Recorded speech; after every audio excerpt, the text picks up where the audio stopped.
চড়া জীবন এক পথে ধরতে গেলে কষ্ট, আবার সুখও আছে।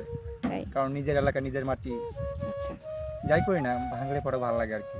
আপনাদের বাড়ি কয়বার ভাঙছে? 11 বার। 11 বার?